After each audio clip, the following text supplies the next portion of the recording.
What's up everyone, I'm Nikhil from GreedyTech, and in this video, I'll be showing you the best features of the Oppo F17 Pro. By the way, I've already made a dedicated video for the tips and tricks section, where I've talked about many things which I won't be covering in this video. So definitely check out that video, link will be in the description. Now with that said, the first best feature about this phone is definitely performance. It sports a MediaTek Helio P95 processor with AMD 9XM HP8 GPU with 8GB of LPDDR4X RAM and 128GB of UFS 2.1 storage. These are the benchmark scores. In terms of performance, it's definitely pretty good and great for gaming as well. Next best thing about this phone is definitely its display. This phone sports a 6.43-inch Super AMOLED display with dual punch hole design, Full HD Plus resolution, 90.67 screen to body ratio, with a peak brightness of 800 nits. This is one of the best AMOLED displays that you can get in this price segment. Next best thing about this phone are definitely its cameras. For selfies, you get a dual camera setup with a 16MP primary camera with Sony IMX471 sensor and a 2MP secondary camera for taking portrait selfies. On the rear, it has a quad camera setup with a 48MP primary camera. These are some sample shots.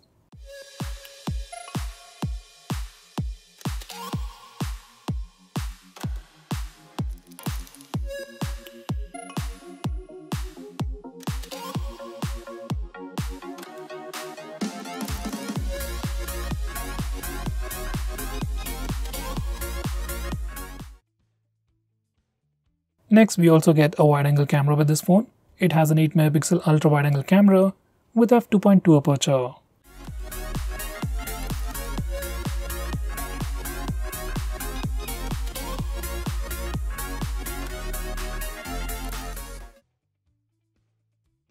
Going on next, this phone also comes with VOOC Flash Charge 4.0. This phone has a 4015 mAh battery and also comes with a 30W VOOC Flash charger inside the box. With this charger, you can easily get up to 30% of charge under 30 minutes. Going on next, we have a dedicated Ultra 48MP mode. Even though this phone comes with a 48MP camera because of pixel binning, in auto mode, you get 12MP pictures because of pixel binning. For some reason, if you want to take a bigger 48MP picture with lot more details, you can try this mode. Next, we have Ultra Steady mode. While recording video, this phone offers electronic image stabilization. But if you want to further improve the stabilization, we have Ultra Steady mode. It further crops the footage but gives you much more stabilization. Here's a quick preview.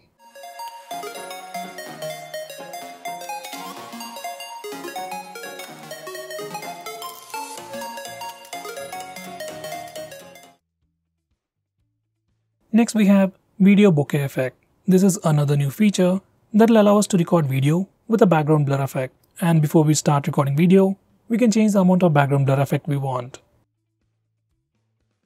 Next, this phone also comes with an in-display fingerprint scanner and it is pretty fast. It's almost instantaneous. Next, we also have the Face Unlock feature, which is just as good as the in-display fingerprint scanner. Like, Face Unlock works pretty well, it's fast. In good lighting conditions, it's almost instantaneous. It even works pretty well in low lighting conditions. It is super fast, probably takes like a second. Even in complete darkness, it works, but it is slightly slower. Next we have air gestures. Now this feature allows you to answer calls using air gesture. You just need to hold your hand 20 to 40 centimeters away from the phone screen and wait for the hand icon to appear. And then wave your hand to answer the call.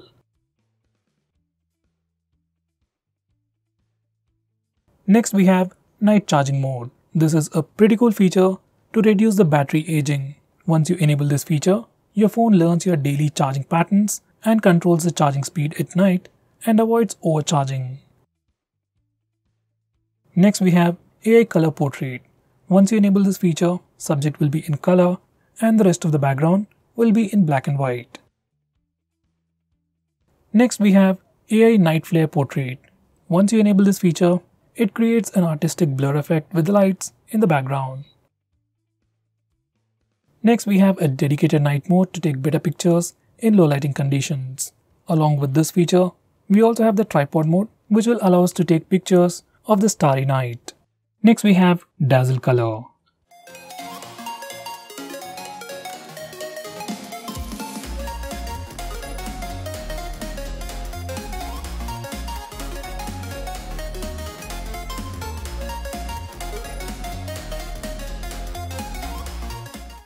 Next we have Portrait Mode for both the front and rear cameras. Now this isn't a very big feature, it's been around for many years, so I won't talk about much. These are some sample shots.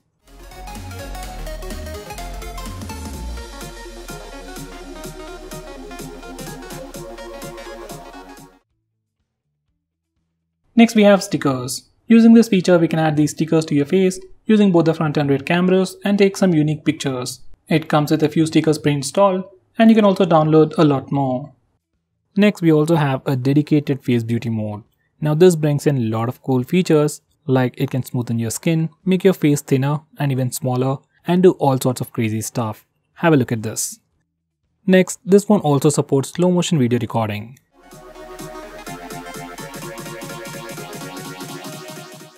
Next, this phone has electronic image stabilization for both the front and rear camera video recording. This applies only at 1080p and here's a quick sample.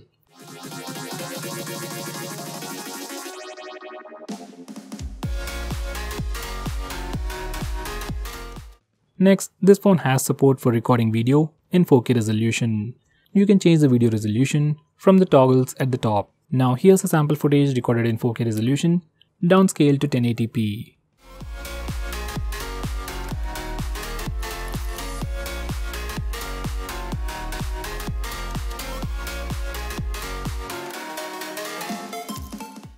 For the rear camera, it has just one gesture, that's tap to take pictures.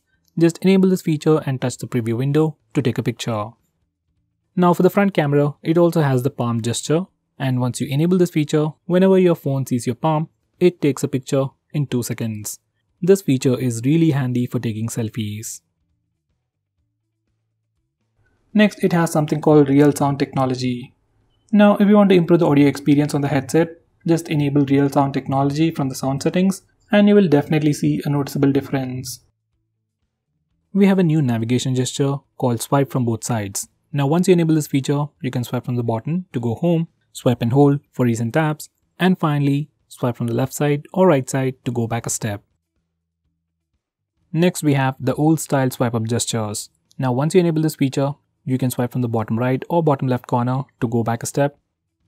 You can swipe from the center to go home, and finally you can swipe and hold from the bottom center for recent apps. Even these gestures work really well. Now going on next, we have a super handy shortcut to trigger Google Assistant with the power button. Once you enable this feature, you can long press the power button to trigger Google Assistant. It's a nice feature and can be quite useful while using the navigation gestures. But I don't think this power button will last longer if you use it continuously.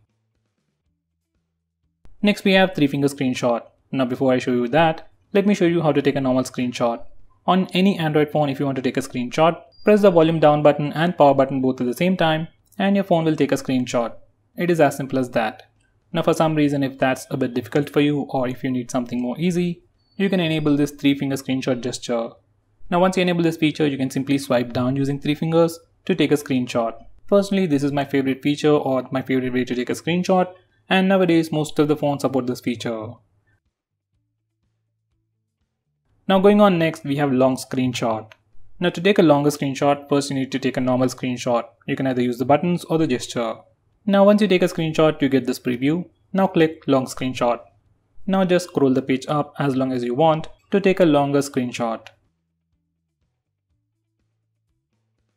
Now going on next, this phone even comes with screen recording. I really don't know why you want to record your screen, especially on an Android phone, but for some reason if you want to record it, you can start it from the notification toggles, or you can also use the smart bar, which can be accessed from anywhere by swiping on the right side corner. You can stop recording by clicking the stop button on the floating bubble. Next we have flash on call. Once you enable this feature, every time you get a call, flashlight on the phone blinks to give you an indication. This feature can be quite useful when your phone is in silent mode. Next we have a feature called vibrate when you answer an end call. Just like the name suggests, every time you answer a call or end a call, your phone vibrates. It's not a big feature, but adds to the overall experience. Next, we have a feature that identifies unknown numbers. Once you enable this feature, whenever you get a call from any unknown number, your phone will check its online database and try to find the contact name. This can be quite useful to check spam calls. Next, we have a feature called Screen On End Calls with Power button. Once you enable this feature, you can end calls by pressing the power button when the display is on. When the display is off, clicking the power button just turns on the display. Next, we have split screen mode. Now, split screen mode has been on Android for a very long time, but on this phone, we have some more features.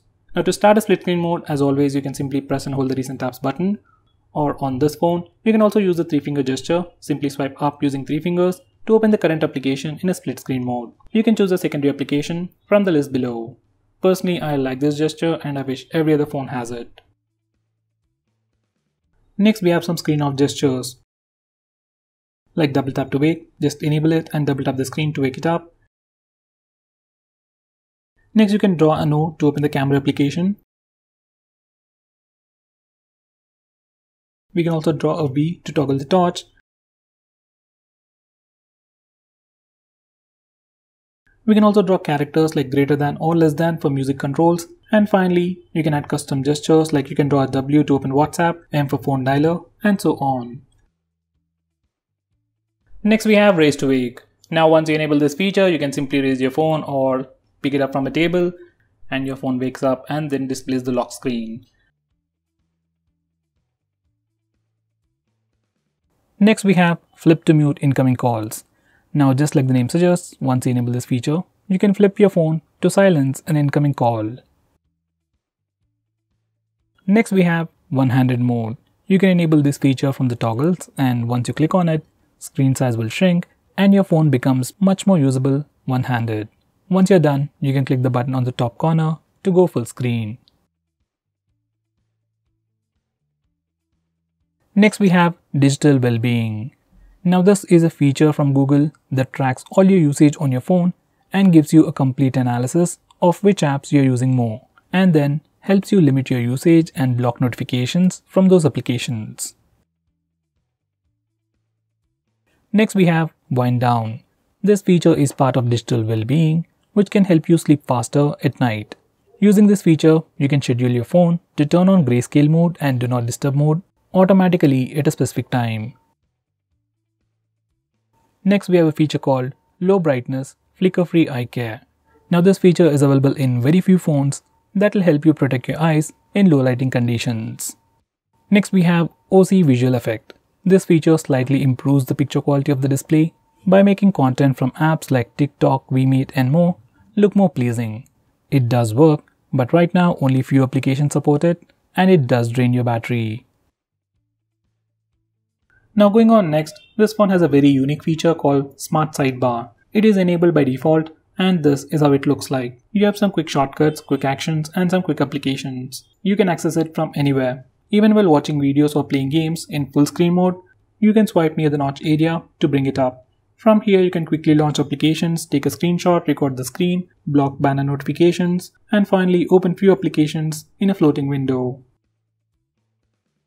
Next, we have Assist to Ball. Now, just in case if navigation gestures are not really your thing, but you still want a much more immersive experience, you can enable Assist to Ball. Once you enable this feature, you'll see a floating bubble that can do multiple actions. Now, first you need to select the operation mode. You have gestures and tap mode. I'll go with gestures. Now you can tap once to go back, double tap for multitasking, and touch and hold to go home. If you select tap, once you click it, you just get additional options, just like the iPhones and iPads. Now this is another way to interact with your phone and gives you a much more immersive experience. Next, we have Night Shield.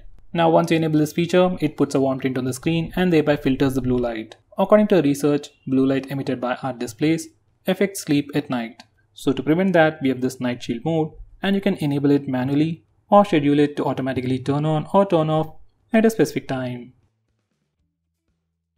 Next, we have Startup Manager.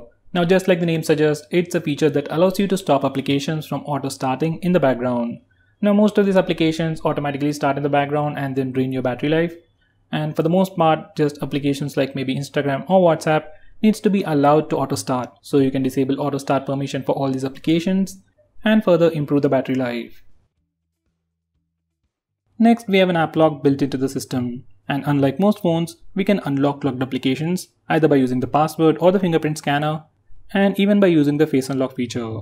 So if you're already using face unlock feature on your phone, most of the time you won't even see the lock screen. Now because of this one particular feature, you can lock any application you want and you won't be inconvenienced in any way. Next we have clone apps, which is a feature that allows you to use two instances of the same application.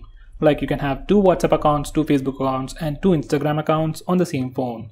This is definitely a very handy feature, but it is still limited to only very few applications. Let's say if I want to use two Paytm accounts on the same phone, we can't do that. Next we have Game Space. Now this feature or application just tries to improve your gaming experience and gives you a lot more cool features. Now once you add all your games to this Game Space and then open that game, your phone will divert all the resources to improve your gaming experience. It means faster game load speeds, better visuals, and more than that, it gives you the option for Do Not Disturb mode, where you won't be interrupted with annoying notification sounds or visual disturbances like banner notifications. You also have different power profiles to improve the performance or battery life. It also gives you the option to disable auto brightness, which is missing on many phones out there. Next we have Wi-Fi tethering. Now this is a very unique feature which allows you to share existing Wi-Fi connection to other devices. It's like your regular hotspot, but instead of using your mobile data, it will use your existing Wi-Fi connection. Now you might think this might not be a useful feature, but let's say if you're in an airport or a hotel where you have access to only one device or a Wi-Fi, then in that situation, you can share the existing single Wi-Fi connection to multiple devices. Next we have Private Safe. Now this feature is more like an application or like a vault where you can hide all kinds of files. Just like the app lock, we can have a completely different password from your lock screen and we can unlock it using your fingerprint or your facial data. Personally, I suggest you to use Gallery Vault. Next we have Automatic On-Off. Now this is another weird name for schedule power on and power off, and using these settings, we can automatically turn on and turn off your phone at a specific time. Next we have something called Smart Assistant on your default launcher or your default home screen. You can simply go to the leftmost corner to find the Smart Assistant, which simply displays weather information, calendar events, and some quick shortcuts. Next, it even has a dedicated SD card slot. Nowadays, most of the phones do offer a dedicated SD card slot, but for a phone with this configuration at this price, with all these features, it's quite rare. Next we have Kid Space. If your kid is troubling you about your phone, he wants to play some games, or maybe sometimes he accidentally purchases stuff, Kid Space can be quite useful for you.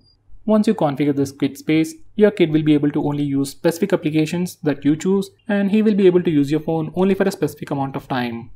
Once again, it's a nice feature, but if your kid already knows your password, it's completely useless. So guys, those were all the best features. If I missed out on anything important, do let me know by commenting below this video, and make sure you check out my video on tips and tricks section. Link will be in the description. Now if you're planning to buy this phone, please use the link in the description. It always helps the channel, and if you want us to make any specific video, tweet out to us with the hashtag AskGreedyTech on Twitter and I'll try to make it as soon as possible. I'm Nikhil from GreedyTech signing off. Have a nice day.